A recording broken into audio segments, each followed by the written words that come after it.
Welcome to Million Dollar Grit, the podcast that dives deep into the world of entrepreneurship where tenacity meets strategy and dreams meet reality. My name is Julie, and I explore the raw, often overlooked truths of what it takes to succeed in business and in life. It's not just about the glossy success stories, it's about the grit it takes to get there. Hi, everyone. Welcome back to another episode of Million Dollar Grit. Today, I am talking about what I would do if I had to rebuild my entire community overnight. And the reason I'm talking about this is because I posted yesterday on social media that the only moat left in this upcoming business world and social media economy is your following, your community, your platform. That is the only competitive advantage that you have. And as I'm watching AI speed ahead, a lot of things that we thought were competitive advantages are just evaporating so quickly. And so I was like, well, let's focus on the one thing that does continue to give us a competitive edge. And that is actually leaning into being human and creating community. And we are biologically wired to want to be in community. That is not going to go away.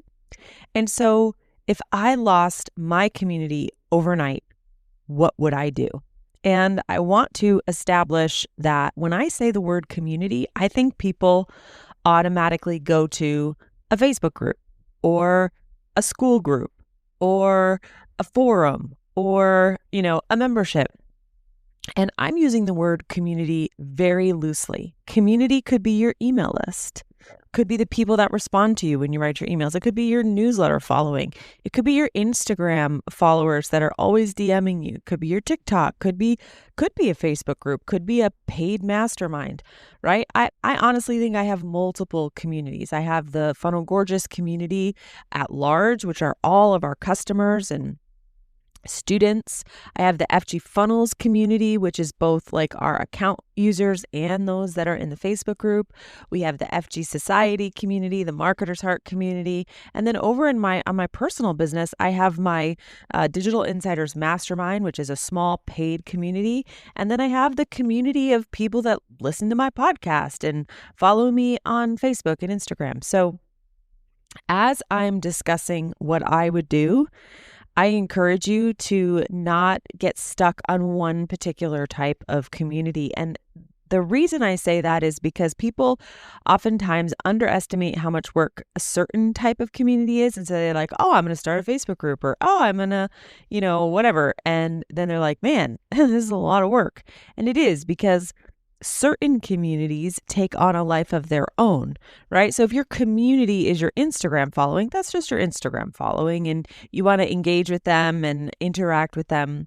But if your community is a group, like a Facebook group or a forum, you have the dynamic of the people, right? That they're not just interacting with you like on Instagram, they're interacting with each other, right? And that adds a more complex dynamic. So just be prepared for that if you're going to build that type of community. All right, so what would I do? Number one, every community needs a purpose and a value, right? Why does this community exist, and what needs does it meet? So I think about the town communities on Facebook. Like, I'm part of a group called Simply Guilford. That community cracks me up, just like it has an energy and a dynamic. Well, why does the community exist? It exists because we all live within, 10 miles of each other. And we want to know what's going on in the town. We want to be kept up to date. We don't want to miss when the fireworks are, things like that. We want to know if there's like an accident.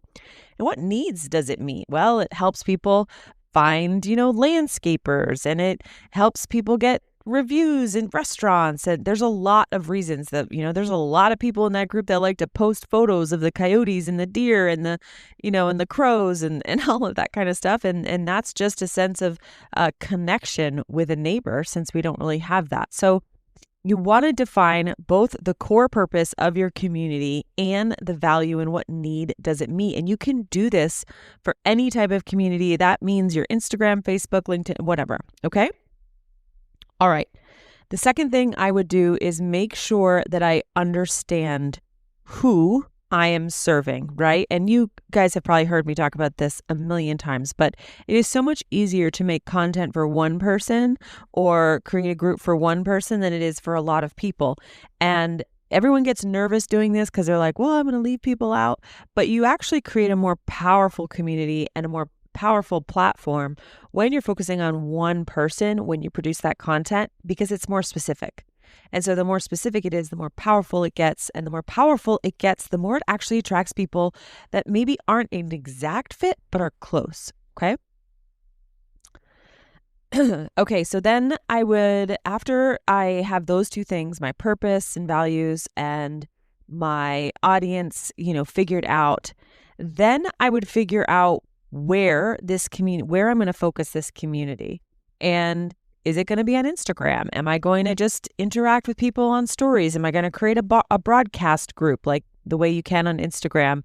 Same thing with any social media channel. Am I going to actually create a group in Facebook, or am I going to do a paid community in Circle or School or whatever?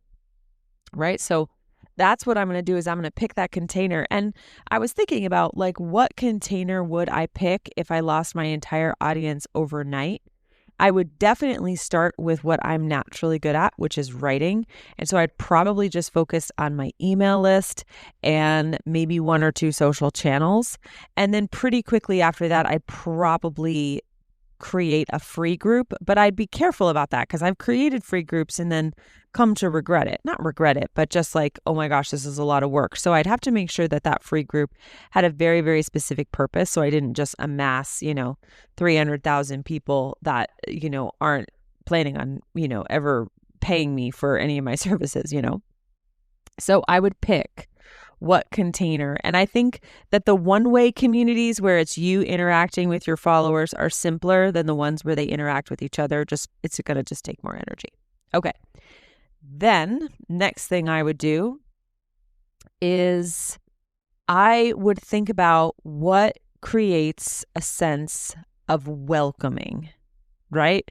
How do I, whether it's between people or it's just me to my followers, my community, and that at large, how do I show that I am welcoming them? And not just welcoming people who, agree with me, or welcoming people who are appreciative of me, but I'm also welcoming people who maybe are different than me. Maybe they disagree with me. I'm kind of known on Facebook for posting things and having a lot of disagreement in the chat. I think this is because I attract people from both political affiliations. And so the minute I start talking about any sort of issue in the world, I get both extremes. But I've made it a welcoming place where I respect both sides. And so even if people start to get a little upset in the comments, it largely stays respectful. And that is because of me and my commitment to holding space and being welcoming. And so I definitely think that asking yourself, what are things that other people do for you that make you feel welcome, that make you feel important, and then start to do those behaviors no matter where your community is.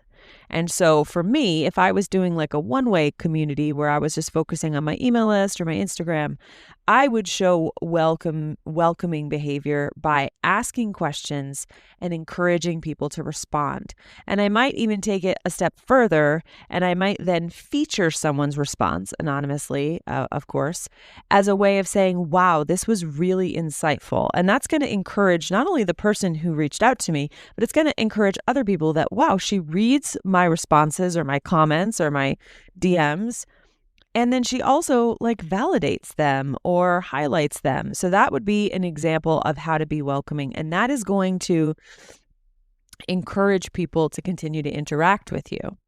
And then I would say the next thing that you would want to do is foster engagement as much as possible. And I kind of already talk about that with the welcoming behavior, but getting people to engage and participate requires you to think about the things that they care about, right? What are the things that they care about? What are the things that they are hyped up on? What are the things that are annoying them, right? Because that's going to get more engagement and participation, right? So asking questions, hosting Q&As, encouraging like responses, but also valuable content, right? Content that is free, no strings attached. People are going to get value out of it.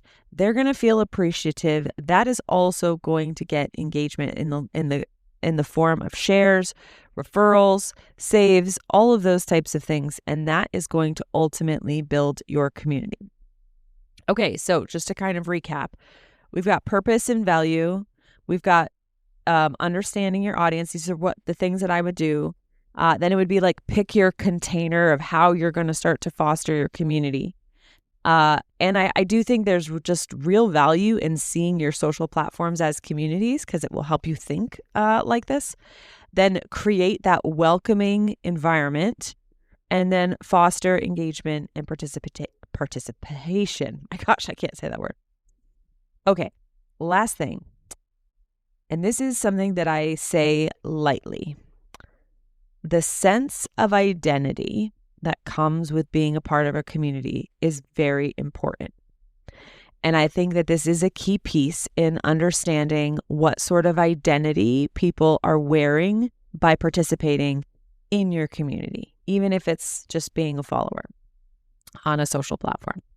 The reason I put a little hesitation here is because I think this particular aspect of community has been abused, especially in internet marketing. And you may hear it called cult marketing. And this is where a community forms around one particular guru. And the guru is really smart or really gifted at something, and they get really popular.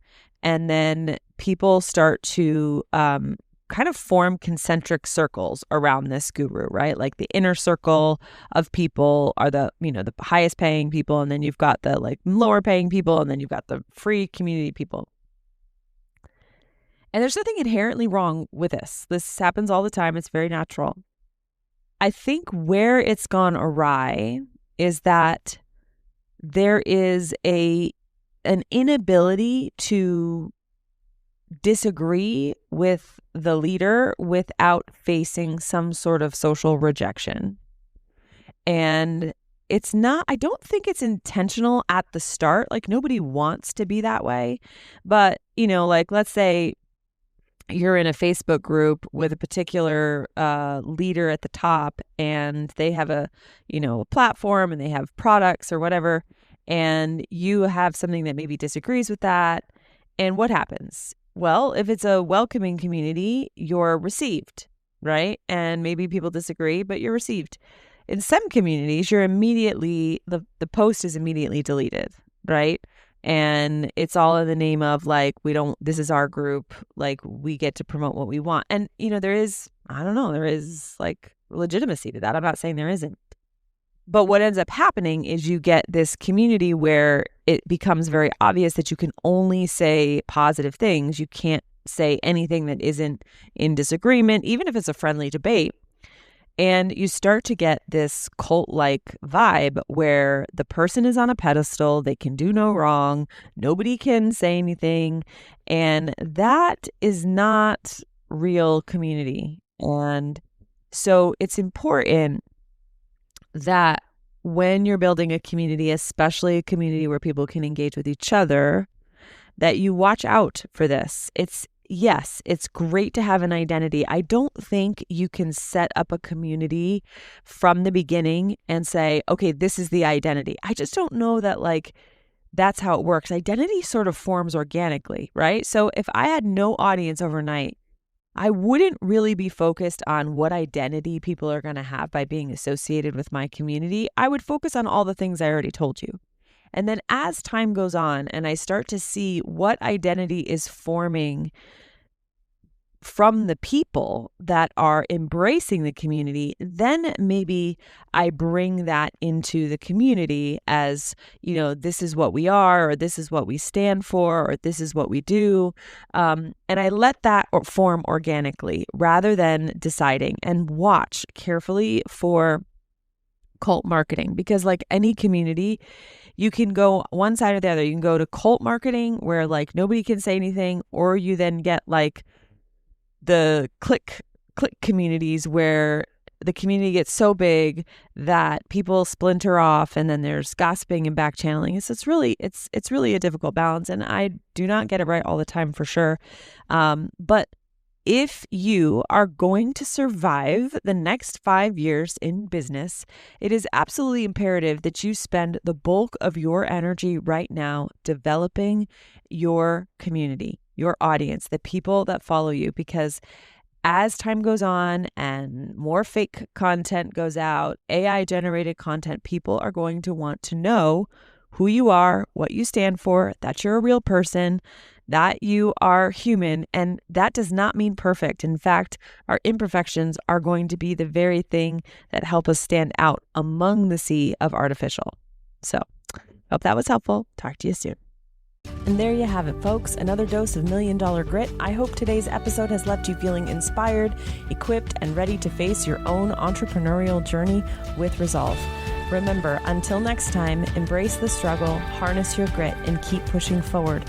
You're stronger than any challenge you face. I'm Julie, and this has been $1 Million Grit.